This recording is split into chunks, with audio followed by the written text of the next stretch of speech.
This is DeVone Boggan, and this is the Break It Down Show. And now, the Break It Down Show with Jon and Pete. Boy, have we got a doozy for you this week. I love these shows. I think it's the best work we've done when you combine all of the programming together. It's fantastic. DeVone Boggan, just to summarize, actually, if you want the long form and it's absolutely worth it, go back and listen to shows number 69 and 70, parts 1 and 2 of DeVone Boggan. He'll tell you about his program, which is called Advance Peace. Right, for the Office of Neighborhood Safety in Richmond. Where he went into Richmond, California, which had one of the most horrendous murder rates per capita in the United States. And he literally pulled together the work of some young men to make changes and cut the murder rate substantially, remarkably. Yeah, and repeated and sustained that cut murder rate. Basically said, give me the worst people you have in this town that are causing the most violence, and let's get those guys to make different choices, to put down the gun. Yeah. Never ask them, actually, to put down the gun. Right. They just said, let's give you some positive life choices. Let's teach you. Let's really build a family around you, and that's what this program is about. So you're going to hear from two of the fellows, two of the graduates of the program. LeVon and Renel. And they're going to tell you some of their story, and you're going to love it. Terrific. Last time you said something slightly different. So every time we bring you on here, you give us a little different pitch. Yeah, I was going to rap. It never gets stale. Oh, we might get a rap out of him. Because we're going to do two of these, you know. Yeah. So the first one we're going to introduce, first of all, straighten my language, my definitions out. Yeah. What do we name what James is? James is a neighborhood change agent. He's a change agent. But he is also facilitating the role of program coordinator over our street outreach strategy.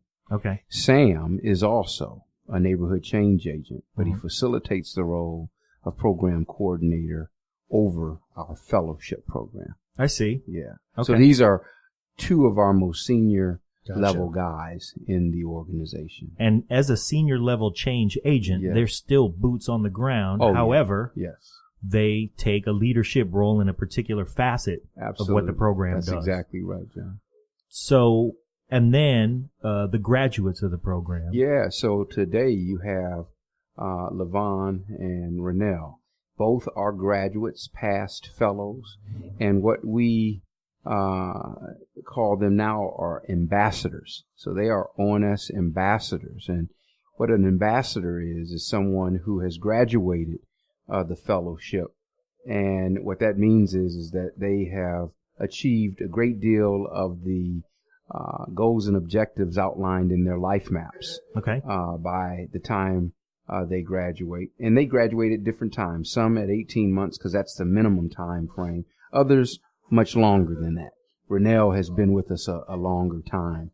But an ambassador means that, yes, I have completed my fellowship and I've denounced gun violence as a way of handling conflict.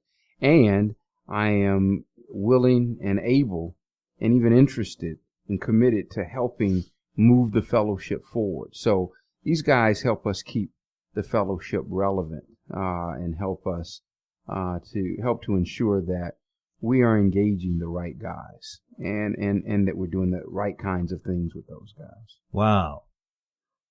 The work is never done. The work is never done. In fact, they'll tell you, I'm sure, it really is it's a family.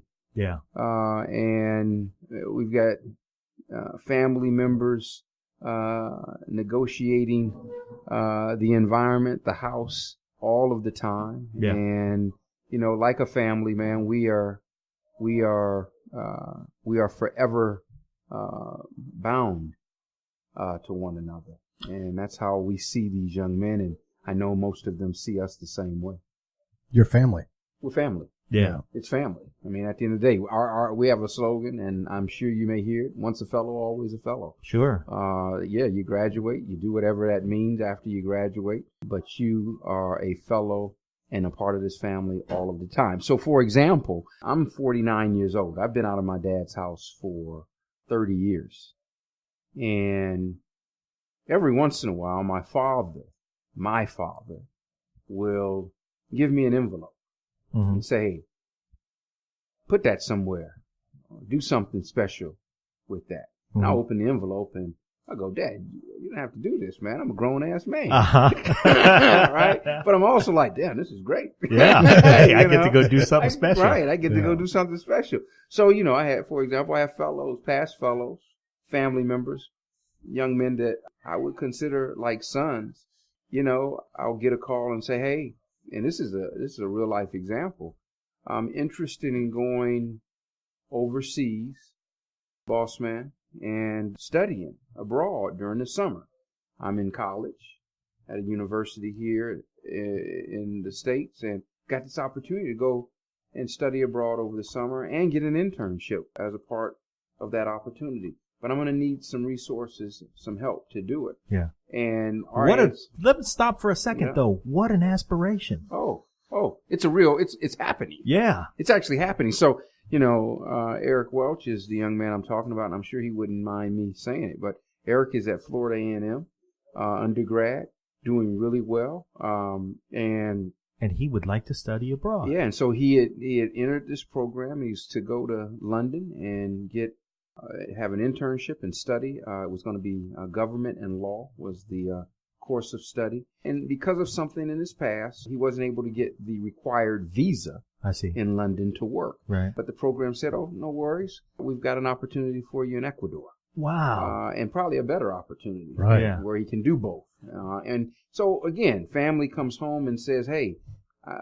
guys, I need some help. I know I'm a graduate of the program, but I'm just letting you know this is something I'm interested in and committed in doing. And, like a father, like a family, like uncles, well, if we can do it, why not do it? Right. I mean, if we can do it. That's what I want my daughter to do. I want her to try to do a summer or a semester abroad as a sophomore in college. Yeah. And I'm there to guide her how to, and if she chooses to do it, then I'm behind it, and if she doesn't want to, that's great, but I'm going to help her figure out how to make it happen. Right. This is the same guy that sends me a note his freshman year at Florida A&M says, I'm getting ready to apply to be a White House fellow. Will you write me a letter of recommendation? I went, hell yeah. Of course I will. Of course. But I'm like, this is Eric from Richmond. Right. Yes. I know this dude. It's not Eric from Richmond anymore. It's not. It's Eric out in the world. It's Eric out doing in the thing. world. I mean, he's just moving. He's doing it moving. Yeah. And it's just exciting. And the two gentlemen that you're going to get a chance to sit down with tonight, they're doing it moving too. That's right. They found things that they're very passionate about. And you guys have heard at least LeVon talk about what he's doing. He's excited about his work. And I'm not going to spoil that for him to tell you. But you're talking with some young men who are just extraordinary young men who have endured a war zone for most of their lives. They have not only survived, they are thriving, and they both are committed and excited about the kinds of things and opportunities that they've had access to. What they have in front of them is limitless, and I think for the first time they know it. And that's a pretty exciting feeling. That is very, very exciting. You said words that, and from our last, so this is DeVone's second visit to the show, and we asked him to bring some of his guys back with him, and that's why he's here. But when we talked last time, the mirroring between what you saw and did and what I've done in Afghanistan and Iraq, Right. Where you're trying to find community. Right. And when you say they are in a war zone, it is absolutely true. Go back and listen to the other episode of DeVone. We'll put a link up on it when we post the show up. But these guys are the same tools I'm using, the same things I have to do it, the same things you guys and your guys' program are doing. That's right. It's incredible that you've built a family around these guys, and your uncles, your mentors, your all these great things. But it's also a government program. Yeah, I mean, it's always amazes me when you read this evaluation or this paper that's been done where you got these third party folks coming in and they're interviewing so many fellows, they're talking to staff, And when you hear these young men characterize the city of Richmond, city government, Office of Neighborhood Safety as a family. That's family. Yeah. And it says so much. I mean, it goes, wow, government characterized as family. Yeah, that's beautiful in itself. But for a young man to say it's family in the way in which he says it, that suggests or communicates, more than suggests, communicates that family is valuable. It's not the mayor seeing family either. It's a dude on the streets. That's right. Family. Yeah. And family is important. Right. And that's what I've been longing for. Sure. That's what I've been, dying for. Right. I've been dying for family. And Yes. the thing is, you're absolutely right. Allegiances that lead to that kind of violence are just young men reaching out for some semblance of family. And that's where they unfortunately find it. Yeah. And all that you have done in this program, if we could be so arrogant as to cook it down to the kernel, is that you've replaced their longing for family from being out on the street to being somewhere more healthy. Yeah. Where aspirations are a lot different, are a lot more fulfilling, and where they can actually understand their potential, Yeah. and then reach it. Yeah. That's right. That's right. Let me tell you, before we started this introductions, I asked you guys to talk about your show with LeVon and the team and Renel. Why? Well, one, they need context. But there's something else important about that. You guys have interviewed some pretty extraordinary people. We're doing that right now. You're doing it. Exactly. Right? Tonight you're doing it. And Byron Pitts, since we talked last, Byron Pitts of ABC Nightline. Whose piece was terrific. Yeah. Well, I appreciate that, guys. I still don't think that anyone has put a piece out there like you guys have. Oh, so we appreciate that. To break it down, show does they thing. So, Yes. but Byron and Megan and folks there that produced it did a good job. But Byron came and spent some time with us, and he's a great spirited guy. I asked him, I said, would you let these young men know? Because they don't know who Byron Pitts is. They don't know him from 60 Minutes like we do. Right. Sure. And seen the interviews and the people he's interviewed like we have. And so I said, why don't you tell the guys who you are? And he looked at me. I said, they need to know what you've done. And he goes, oh, well, I've interviewed Mandela. I've interviewed Michael Jordan. I've interviewed LeBron James. I've interviewed Kobe. Went through all these sports. And then he said, I've interviewed every president since Carter, Muhammad Ali, and all these foreign folks. And then he said, because he got it. He got where he needed to go. Uh-huh. And I'm here this week to interview you. And let me tell you, man, I watched these young men kind of look at each other like, Yeah. this dude, That just happened. that just happened, right? And again, I want to say to you all, one, thank you for, first and foremost, giving me the opportunity to come up some time ago and talk about work that I really believe in, that is really a part of who I am and what I'm all about. And I believe that it is making a difference, and I believe it's a game changer. And so I'm grateful for you all for giving me a platform to talk about it. But more than anything, I think I'm probably more excited today for you all in your interest and even your commitment to giving a platform to share these men and their stories, both the team of neighborhood change agents, but also these young men who have been fellows, to your audience and to the world. So I really do. I tell you, I can't thank you enough, and I really appreciate you both for that. Oh man, thanks. Yeah, when we had you over last time, we were so excited that you would talk with us because we really were interested in your work. And then you showed up and you gave us what ended up being a 2-part show. Yeah. Because we said, if you could just, DeVone, if you could just give us an hour, Yeah. we sure would appreciate Yeah. it. By the time we were done, Yeah. we had 2 hours Yeah, it was worth. a trip, man. Yeah. Yeah. And then when you left, okay, thank you, DeVone. See you later. And you got in your car and pulled away. We sat back down at the table and we just looked at each other like, what just happened in here? Yeah. We bottled some magic tonight. Yeah. And it was something that for us, we are planning right now a little reel for a guy who has meant a lot to me in my life because I grew up as a musician. Yeah. And there's a gentleman out there named Michael Carabello who is not yet committed to our show, but he's a Rock and Roll Hall of Famer. He played Woodstock. He was on the original Santana album. Wow. And was just a part of the building blocks of music and communication as I learned them. So this gentleman who I've never met means an awful lot to me. Yeah. And our contact with him said, listen, he doesn't, I don't want to send him a link or anything like that. Doesn't have email. He's old school. Yeah. Can you just put something on a CD that he can listen to so that he can hear what your show is about? And when we heard that, Pete said, yeah, let's put together something. And he looked at me. This was happened last night. He said, what do you think's our best show? And without hesitation, I said, DeVone. Oh, wow. And he said, I was afraid you were going to say that. He just stole my answer.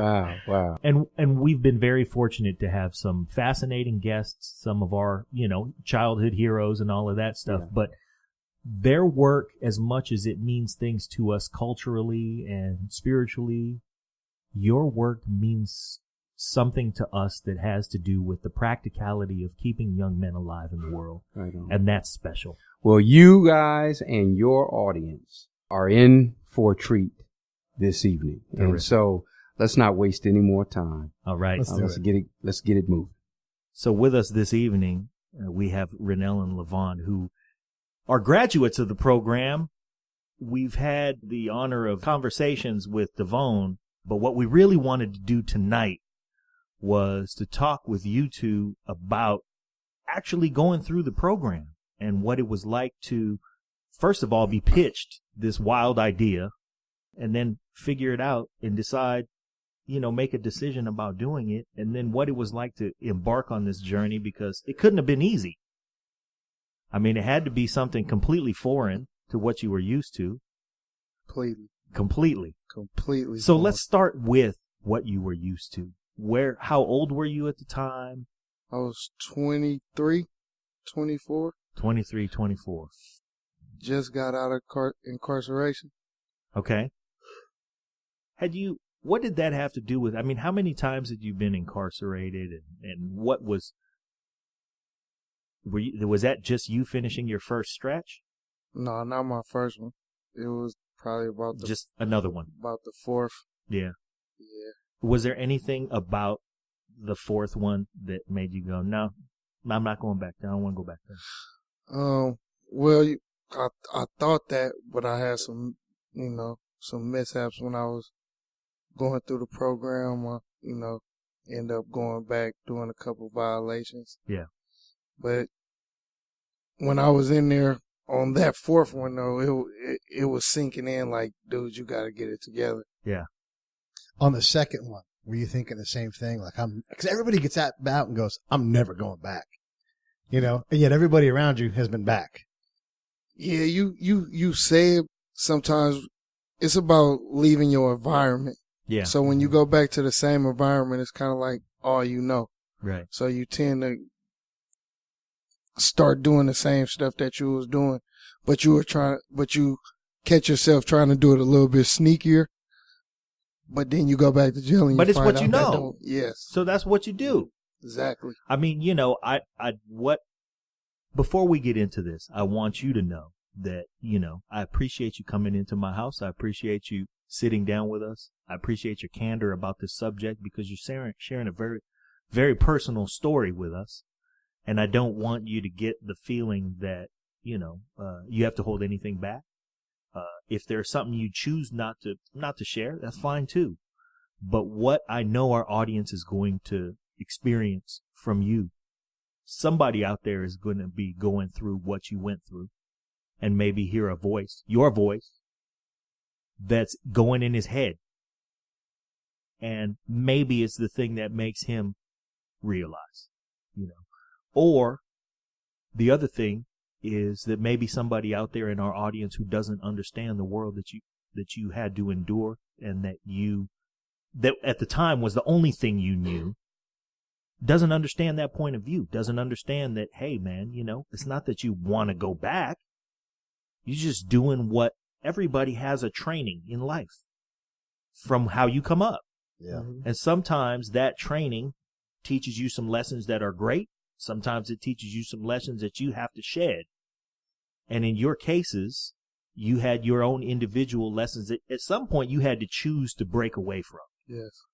So, I don't want you to feel like, man, this dude let me in his house. And I don't want to say the wrong thing because I'm not, man, I'm, we're here. We want you. Let me just say this too. We just got back from LA, and when we were in LA, and we love all of our guests, like we really get into it, but we specifically knew we wanted to get back for this show. We talked to two guys that have made a ton of money making movies. The guy that invented the Final Destination movies. Talked to him. We talked to the guy that makes all like the Sharknado. We went to go see that. It didn't. He had a family thing, so we didn't talk to him, but we were going to talk to him. We talked to a guy that was in Christmas Story, that movie. Mm-hmm. These people that have like Hollywood lives, and they're really fantastic, and they have these great stories. But I'm going to be honest and say, I've been looking forward to this show, to talking to you guys for months. And one of the things that breaks my heart, and we talked about it briefly earlier, we're sitting in Vallejo right now, and yesterday a kid walks into a liquor store and didn't leave alive, That hurts me right to my soul because he's, that happens 5 minutes from here. I just hope that someone can hear 5 minutes from here, man. Literally. It's just like what you guys on a bicycle, had to endure the whole time. Yeah. And the only thing, stop me if I'm wrong, is that when you hear about that, you think somebody made a choice. It's a choice that you guys stopped making, but it's a choice that anybody could have been capable of making. You guys could have been capable of making it a couple years ago. And still can be capable of making it. Yeah. It's about the decisions that you make. So I'm going to echo Pete's point because, Sharknado dude, I've been looking forward to talking to that dude. He's got 150 movies in his catalog. He's got a whole studio that he built with his hands from the beginning. He had a family tragedy, couldn't make our appointment yesterday, and then his assistant said he's free tomorrow. That would have been today. And we said, we're not free tomorrow. Yeah. So we'll have to go back and get him. We'll go back and get him, though. It's true, though. Let's talk about the initial pitch, because you are living the lives that you know how to live. And let's face it, at that life, somebody else from outside would look and go, well, you just came from being incarcerated. That's terrible. You're not successful. But in that life, you were stars. Really? You were journeyman. Right? You guys had gone to school. You've gotten better each time, right? Yeah. So you felt yourself getting sneakier. You felt yourself in that world, you were veterans. Now, here's a guy in the form of DeVone, or I don't know if it was DeVone or Sam or who talked with you initially. All of them. All of them. But they had a pitch. And that pitch was, I want to help you change. What happens? What goes on in your head? And I know it's gradual. I know it wasn't one day everything changed. Yeah, what is it? But one day it started. When you walk in that room to get the pitch, what did you guys see? What did you feel? Police. Me too. I felt that too. I was thinking the same. I was hearing about it while I was still incarcerated. So I was hearing about the program stuff, and I'm like, what is he doing? Yeah. And I'm just like, hell no, I ain't going over there. It was a program. Then, right? But Sam was involved, so I knew, like, damn, they can't be the police. You know what I mean? Yeah. So I'm like, okay, I know he ain't with that shit, so. Yeah. Then I just felt more comfortable because of my relationship with him. So you could talk to him. Yeah. And he had credibility. He wasn't going to, because look, it's us and them. You're out there just trying to survive, and they're coming at you with some kind of thing, but he's not one of them. Yeah. He's one of us. Yeah. But you don't know that because you see the work that they're doing, and you see, for me, it was a little different because I didn't know nobody. I knew the person that told me about the program. I knew him and I knew his old lifestyle. But then as I got older, his lifestyle was getting thrown around and getting tossed under the, he was getting the bad end of the stick, saying, oh, he's he's telling and all that. So I had to think with my own head and listen to what they had to say and make my own decision. You're talking about somebody else who was in the program. A peacemaker. Okay. And so as a peacemaker, what's the role of a peacemaker? Kind of like a big brother. Okay.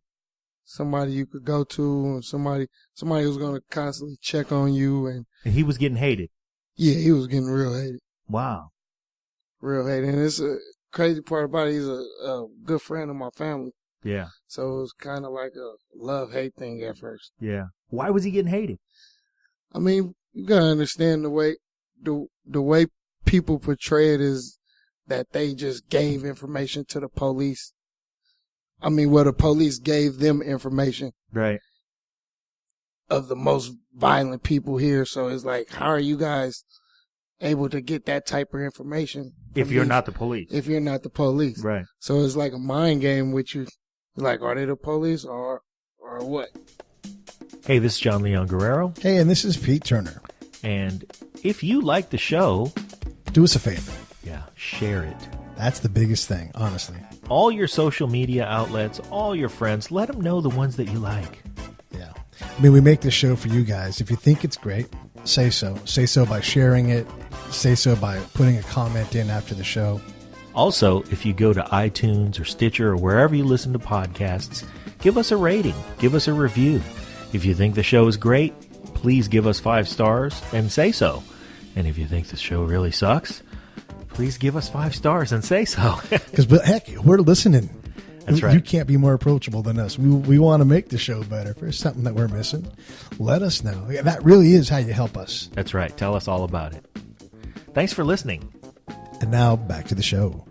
Yeah, it's hard to believe them. Hard to believe. Yeah. Real hard to believe. Yeah, I can see that. That's a normal response. Something totally new comes in your neighborhood and it sounds too good to be true. Well, shit, that ain't true. Yeah. You know? Man. The police are, you're trying to master your craft of being out of jail. Yeah. And here are guys that you know are police. I would think they were police. I would think I was police if I walked around and be like, I'm not police. Be like, I can't say that. Because you're going to think I'm police. I get it. Mm-hmm. So you have this problem, this paradox where you're like, because you know this guy, right? Yes. Okay. So you know he's not police, but he's got to be police. And you're trying to make your own decision. How the heck do you get to the point where you're like, let's give it a shot? Well, when I got out, he came to my grandma's house and he sat down, talked to me, gave a rundown. And then he told me I was going to meet the man, and it was DeVone. His pitch basically sold it. Like, he's a pretty persuasive dude. Yeah. The way he talked, the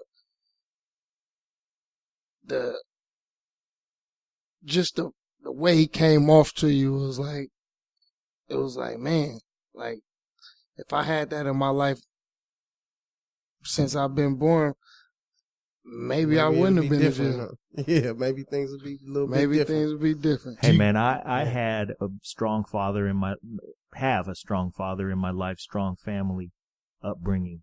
When I met DeVone, I thought, man, I wish I had that dude in my life. Man. You know what I mean? Just as something. Yeah. Man. He got something magical. And it's not for him. Yeah, it's not for him. It's not for him. Now, with your story, LeVon, mm-hmm. You said yours was different. You had a relationship with Sam. Yeah. And you knew that you could trust him. Yeah. Did he come to you at a point where you knew you were ready to make a change, or did he somehow persuade you? No, well, I was hearing about the stuff he was doing while I was in prison. Uh-huh. I was gone for 5 years, so I was sitting and watching some of my homeboys and people I know from my neighborhood or whatnot be involved with the program and hearing what they had to say. And then when I came home, I went straight to Sam and was like, heard people help me out. Y'all paying people around here. What's going on? Can I get my ends? You feel me? Uh-huh. and let me get my issue. Right. Then that's how it started. So the pay was attractive. Of course. Now, the thing that everybody thinks out there, because the headlines say it, is that, DeVone is out here paying shooters to not shoot. But that wasn't it. Nah. What he was doing was way deeper than that. Right. Yeah, way deeper. It's way deeper than that. So if I can break it down to its most basic form, and then please elaborate for us. But what he's doing is really just helping you out with some cash while you reach these milestones so that life doesn't get in the way and make you go do something else. Basically. Okay. So tell us some of your personal milestones that you made on your list. What did you have to get done to get yourself in a place where, because man, you came to my house today, walked in, we had a meal, we watched the game a little bit. You are both just put together young men doing what everybody's supposed to do. Talking about work. Yeah. Where you're going next and work, you know? Yeah, it was a lot of milestones, man. First, I had to get over the whole back and forth jail thing. Yeah. That was the tough Stay part. out. Stay out. That was your first objective. Kind of like separate yourself from the people that you normally hang with. Uh-huh. Did you know how to stay out of jail, though? I mean, I know everybody knows to stay away from your friends, but, you don't know how to do that, do you? To be honest, when you got that target on your back and you're already known, like I just now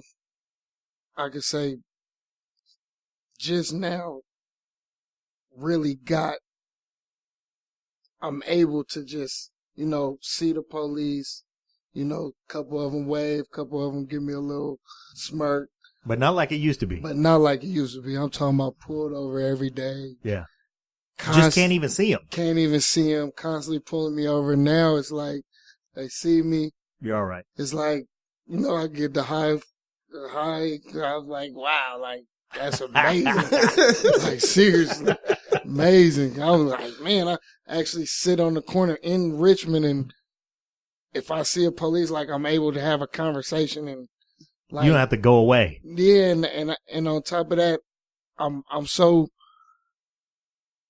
mature with myself and know myself. I don't even care who sees me. Yeah. 'Cause it's like, I know what's going on with me. Right. So if you see me talking to a police, I don't care what you go back and say. Yeah, that's somebody else's So drama. you've actually got it with two sides where, like, your homeboys can see you and they're not going to worry about you talking to the police because of what you're doing, or at least you're not worried about them. Well, I'm not worried about them, but you get the jokes. You and, still have to, yeah. And then if I get picked up or if Sam comes see me somewhere where I'm getting my hair cut and he pull up on me, I get you meeting the police, you're getting that, right. just the guy thing, the macho thing, saying whatever they say, little joke here and there, but sometimes it tends to get to me.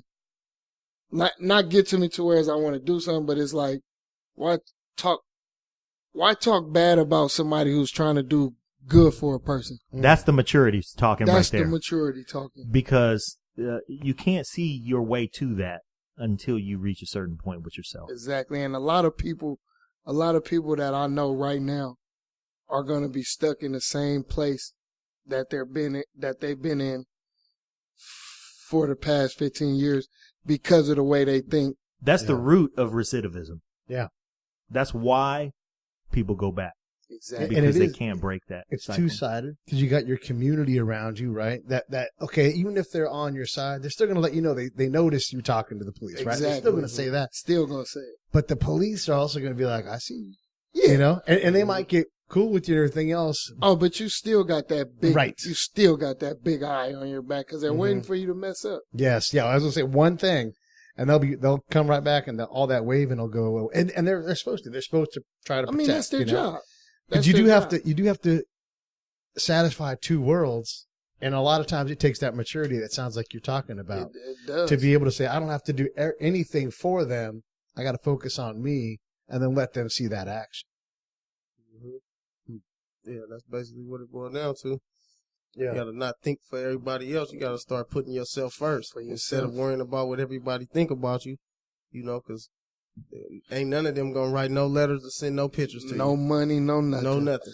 Only people gonna be there is the people that love you. Yeah. That's funny that you say that because that's how, man, I'm down for mine. That's my, but when you go in alone. You go in alone. You get out alone. You get sentenced alone. Yeah. All that. Unless you got a co-defendant. Right. You in there on your own, man. And 9 times out of 10. And once you get in there, you're on your own anyway. You're on your own.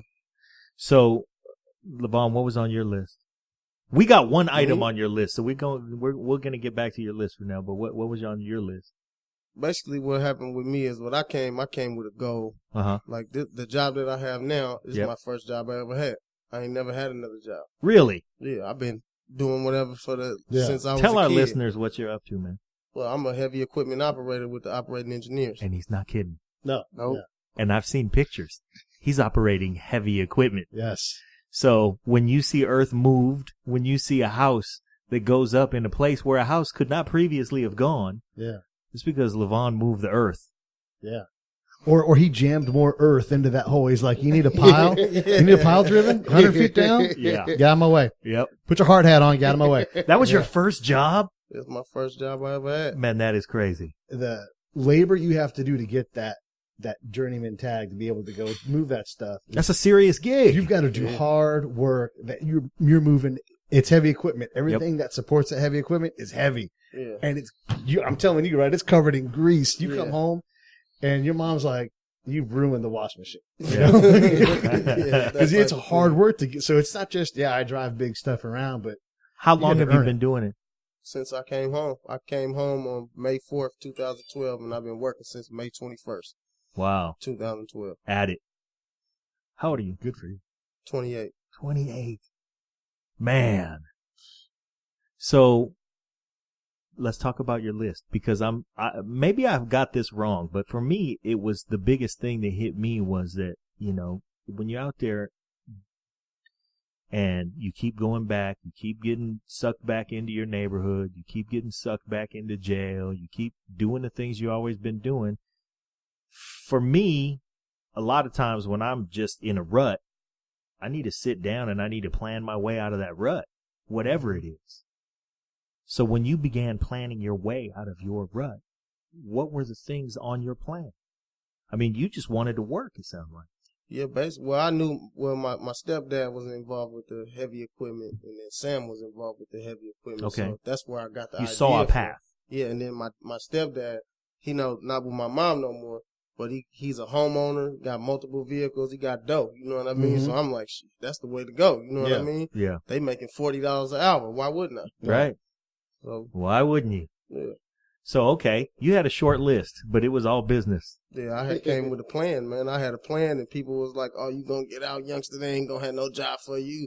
You just, everybody talking about what you're not gonna do. And when you're in prison, all you doing is learning how to be a better criminal. Right. You know what I mean? So you sitting in there soaking it up, getting all these games from these OGs and your cellies and whatnot, and they just telling you the wrong shit. Some of them is, like 90% of them is telling you the wrong shit. The ones that got 40, 50 years left to do on their sentence, those the ones that's telling you, look, youngsters, this ain't what you want. Right. You know what I mean? I got caught with 2 grams and I got 30 years. When I heard that story, it was a LA dude named Fat Dog. 30 years for 2 grams of cocaine. Man. That right there made me say, man, I ain't selling this shit no more. You know what I mean? Yeah. I'm cool. I'm done with that. Wow. 2 grams, 30 years, man. That's deep. Yeah. That is deep. How about you, Renel? When you started to formulate this plan, because LeVon, he had a path, he had a plan. He knew what he needed to get to. So that's almost like a head start. So, where were you? What was on your list besides, I got to stay out, I can't be in here anymore? To be honest, man, it was just staying alive, really. Yeah. Damn. Yeah. Cause I was in it deep. Yeah.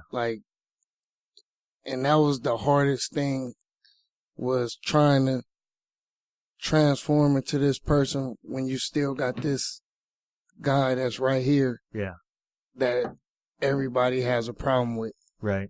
So my main focus was just trying to get out and change while still having to navigate where you live. Where I live and be able to feel comfortable. Yeah.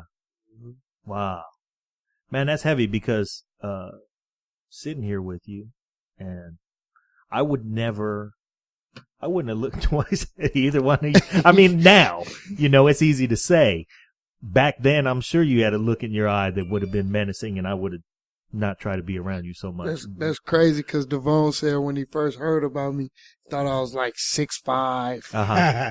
some big guy Right. that just come in. A and big was menace. Like, then he, like, I even caught it when I first seen him. He was like, he looked at me like, you? Wow. And I was like, yeah, me. Here's what you got. Yeah. Wow.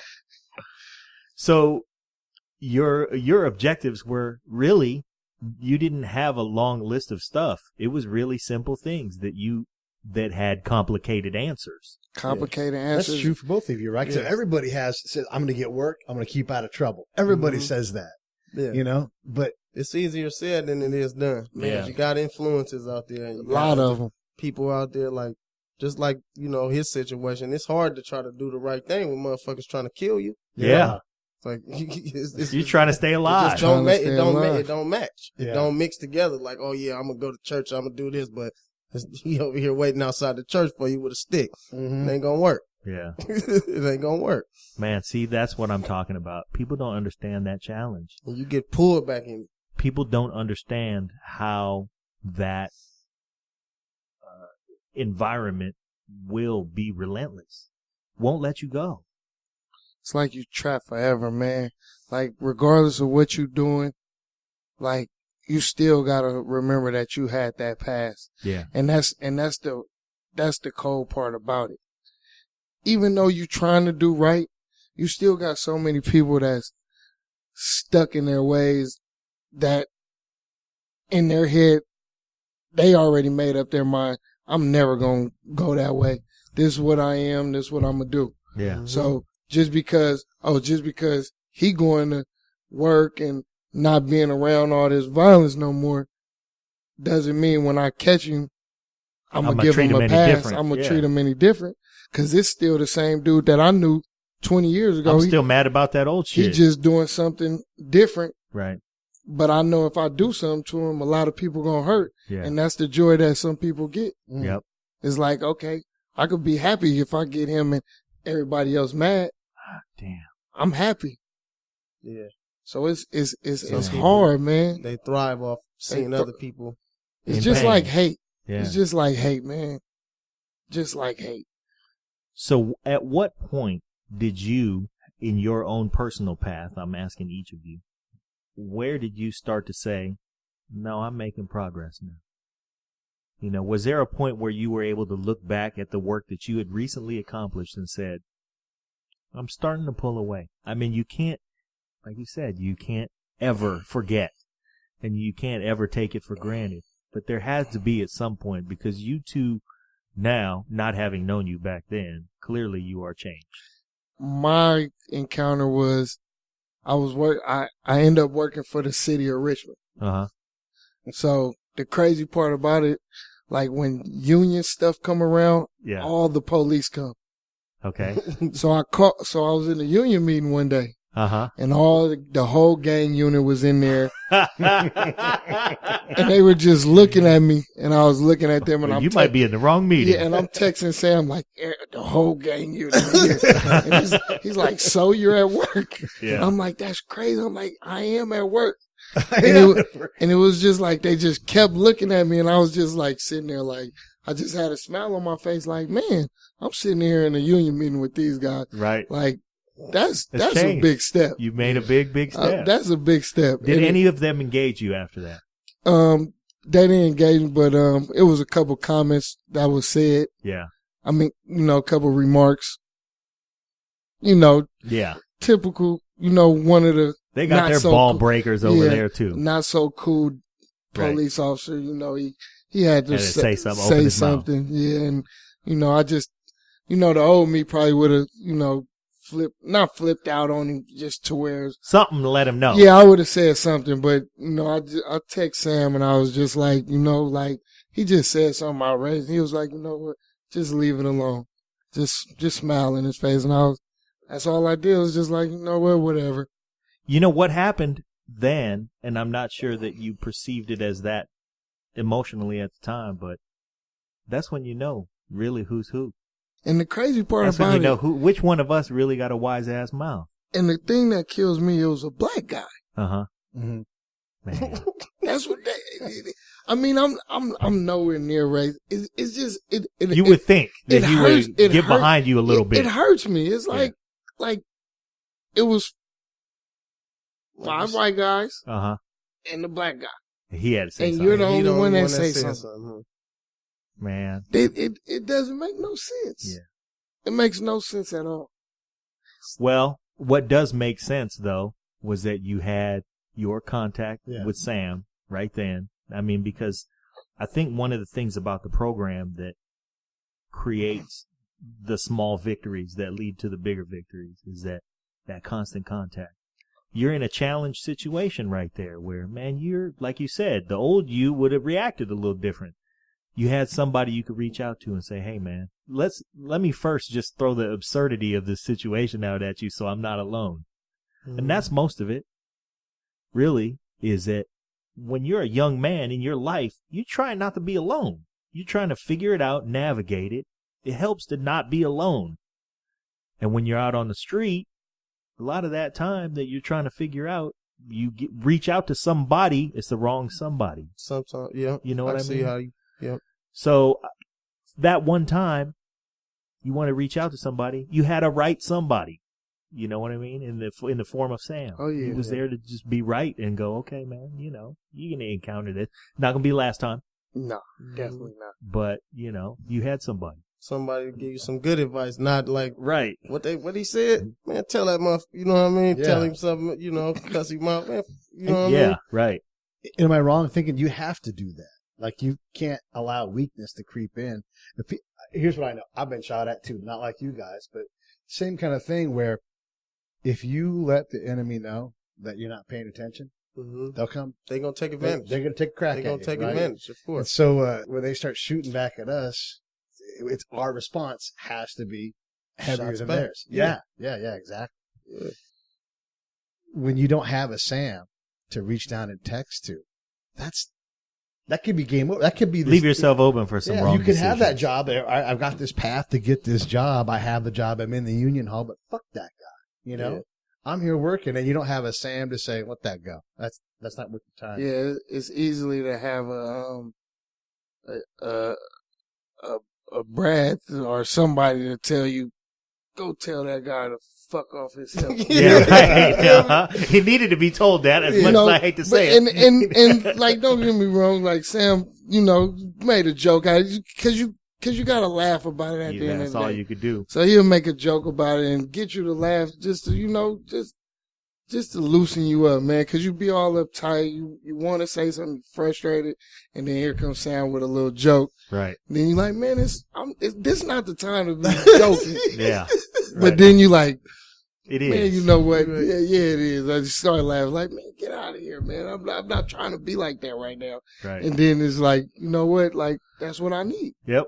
I need just that. let the air out a little bit. Yep. That's it. Yeah. But how about you, LeVon? Did you have a moment like that? Well, not really like that. I've been having a little bit of somewhat self-control a little bit better since I was in prison for so long. That shit just taught me. 5 years, man. I was 18. I went in there butt naked face. You know what I mean? My partners was calling me booty butt naked face. That's how young I was looking. You know what I mean? I'm in there I just got guided through, you know, I was blessed enough to have individuals that have been in prison 2, 3, 4 times, and they was telling me like, "Bro, this ain't what you want to do." Mm-hmm. You know what I mean? I still got 20 years. You actually went in there and thank God had some good advice. That's basically what it is. The cats that I surrounded myself around they was about their business and they was about doing their time and going home. They wasn't in there with, you know, we had some run-ins where we had foolish stuff going on, but in my mind, I knew that I didn't want to go back there. Yeah. You know what I mean? I knew that I didn't want to be sleeping on this little ass room for another 5 years. You know what I mean? Mm-hmm. A federal violation is you're going to be in there for some years if you violate. So I discharged from parole early, everything. You know what I mean? I did everything I was supposed to do. And by the grace of God, I ain't never went back. And I don't plan on going back. So that's why I've been making the moves that I had my mindset on doing something different. I already did everything, you know what I mean? Everything you could do, selling drugs, pimping, robbing, everything. And now I never tried working, so why not? Why not? You don't Give it look a like shot. you're going back, man. I have to say, Yeah. you don't look like you're going back. You got too good of a thing going now. Yeah. I mean, even if it's just incremental little steps, you didn't have that big moment. You're a mile away from where you were. Yeah, I ain't looking back. It feel good to be riding in the car, blowing weed, just looking in the rear view. You feel me? And not have to worry about the police. I got my weed card. Here you go. Yeah. You feel me? You pull me over. It's Legit. nothing. Yeah, I'm all good. I'm good. You can't do nothing to me. Let me ask you something about the lifestyle, because one of the things that I think our listeners can be like, well, these two somehow found their way out of this lifestyle because, there's a lot of temptation out there. When you were, balling, were you making a lot of money? I wasn't. I was getting probably I'm getting more money now because I see the money. Right, Then, right. when you getting it, you just spending. Right. You just think you balling. Yeah. That's all it is. Ball for the moment, huh? Yeah, you think you balling. That's the illusion. That's That's what it the is. illusion. And It's- a lot of people don't understand that, when you hunker down and you actually start going to work, no matter what you do, whether you're slanging, whether you're pimping, whether you're doing whatever it's work. It's It is. work. It is, definitely. It's work, but easy come, easy go. Right. And that's the thing that people don't see. Like, well, if I do that work, I'll be making all this money. You don't come home with anything. Yeah, you don't come home with anything, and there's consequences that come on with that. Right. See, when you go to work and do a 9 to 5, a real 9 to 5, Yeah.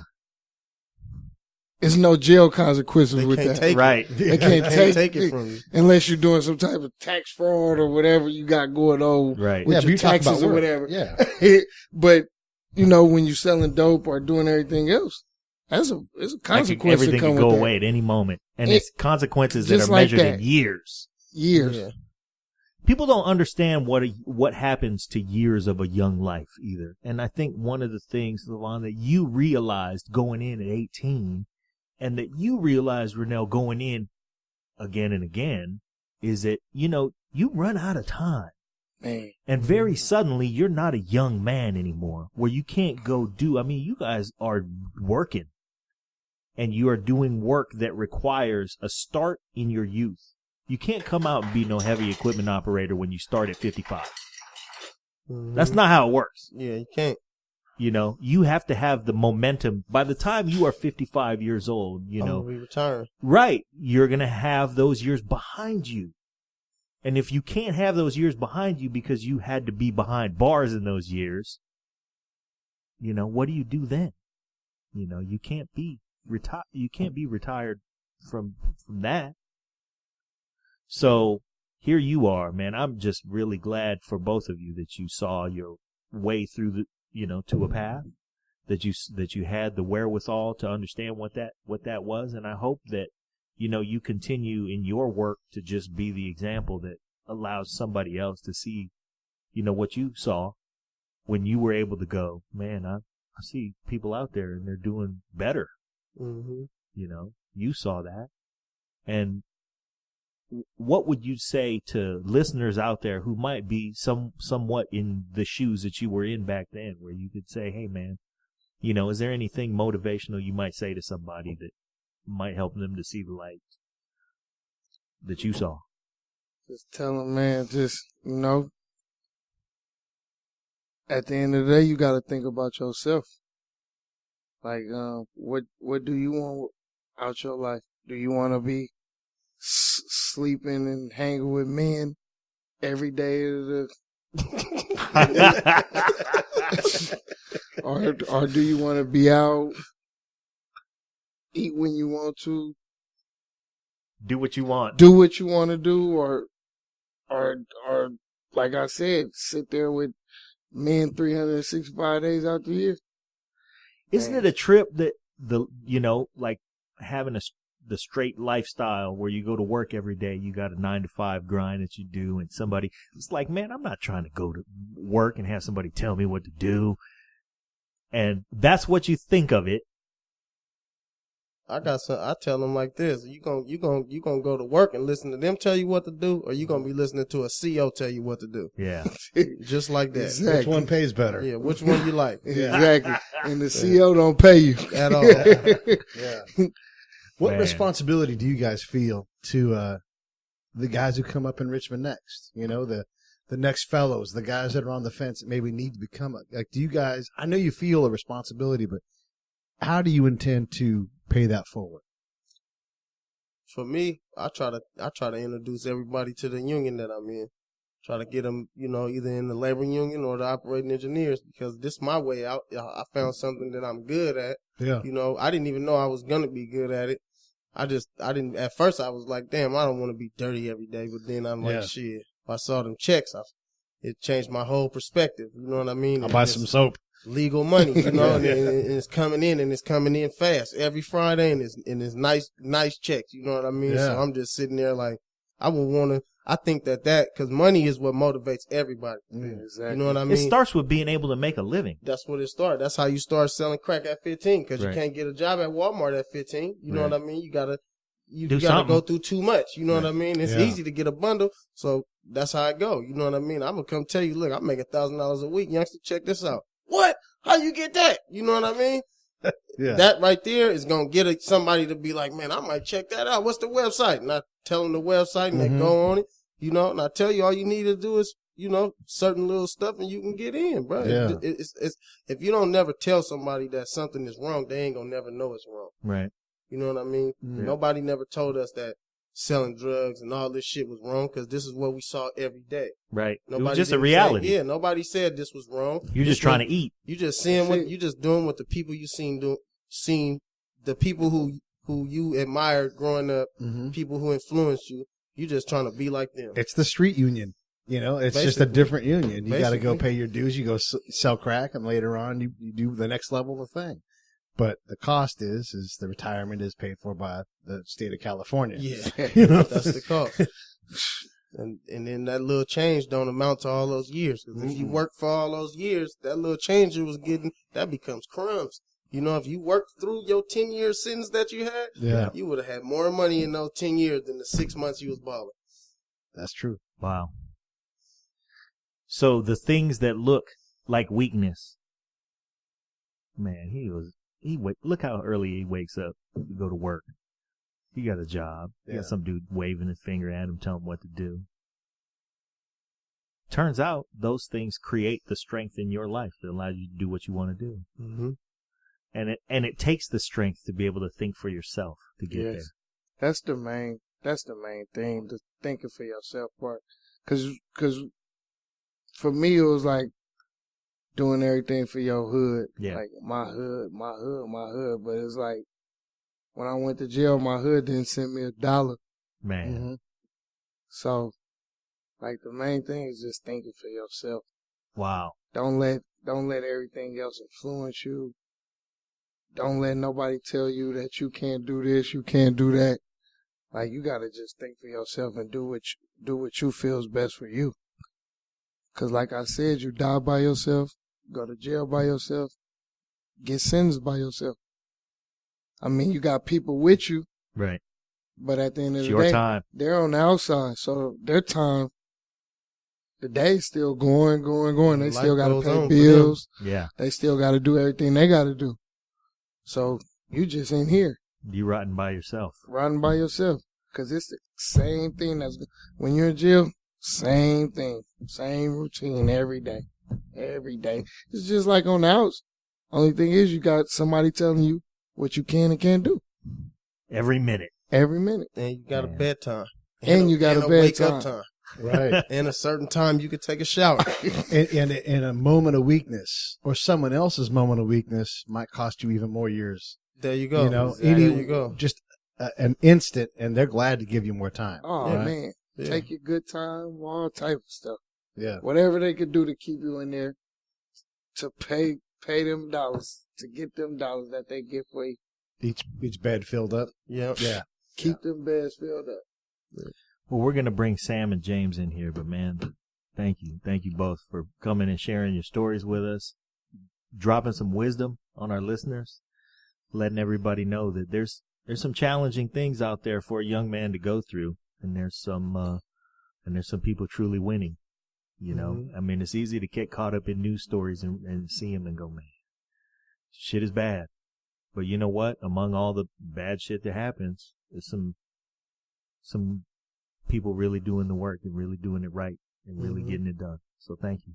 And you guys need to hear this too. I don't know if you know who Jay Moore is, but he's an actor, comedian. He was in Jerry Maguire. He was on Saturday Night Live. Yeah, Saturday Night Live. He's a national level entertainer. I've been texting with him, and he's floored by what you guys are doing. He's fascinated by the story. He's going to have DeVone in his show. 1 million people a week listen to his show. He does a couple things. He does a sports show too with Fox Sports, and he finds you guys fascinating. He wants to hear more about these kind of stories. So tell him we could talk about the Cowboys on that sports show. I don't know how definitely we could talk about the Cowboys. Once I plug my phone in, I'm going to have you tell him. I'm going to record it and shoot it to him. You know, but yeah, little steps. But look at that. You got Jay Moore noticing what you're doing. I mean, you guys have had. And Jay, he's got a great platform and a terrific show. He's a great friend of our show. He gets us all kinds of good guests too. He got us John Sally, so thank you, Jay. Oh, you got Big Sally up there? Man, hey. Oh, I forgot to tell you guys. So I'm a vegan because of John Sally. This is how you know what a vegan is? Only eat vegetables. I only eat vegetables. Yeah. I only eat plants. I don't let something else die so I can live. Oh, okay. Cows, chickens, whatever. So the meatballs you guys ate, they were made out of soy and cashews and almonds. You guys didn't eat no meat tonight. I knew it. You guys didn't eat no meat. I knew meat. it tastes like. I knew it. So I just threw that on you. But you know what happened that got me there was like a lot of black men, I was borderline diabetic, and I'm only 40-something, 46, 40. You get so damn old, you don't know how old you are. I think I'm 46. I might be 47. Might be 46. But, so I was borderline diabetic, and then, my doctor that I had, changed over. I got a new doctor. Mm-hmm. So I walked in to go see my new doctor. She was young and fine. And I was like, oh, what's up, girl? And she said, yeah, I'm looking at your chart, and I looked back at your history, and I'm looking at your numbers, not just last time, but 3 or 4 times before that. Your numbers are going up, like all your cholesterol numbers and shit. This is bad. You're going to have to take some pills pretty soon if you don't make some changes. So I was like, all right. Damn, I wasn't going to change from my other doctor because he's a little finer. I might have to change for you. So then I was listening to John Sally, and he was talking about how he'd been eating vegetables since his rookie season. Because Adrian Dantley, before him, was a vegetarian and turned him onto it. And he said, man, I got 11 years out of my NBA career because I didn't eat meat, because I ate vegetables, man. I watched my nutrition. I did it right, and I got all them years and 4 rings on 3 different teams in 3 different decades. I guess the long and the short of it is, hopefully, when you guys continue your mission, that everybody who wants to pay attention to what good work you guys have done gets to see you, gets to hear about what you've done, and that you continue it, perpetuate it, because there's a lot of other younger men than you who need to hear it and need it real bad. So, again, thank you very much. Yeah, appreciate you guys, man. Appreciate it. Thank you.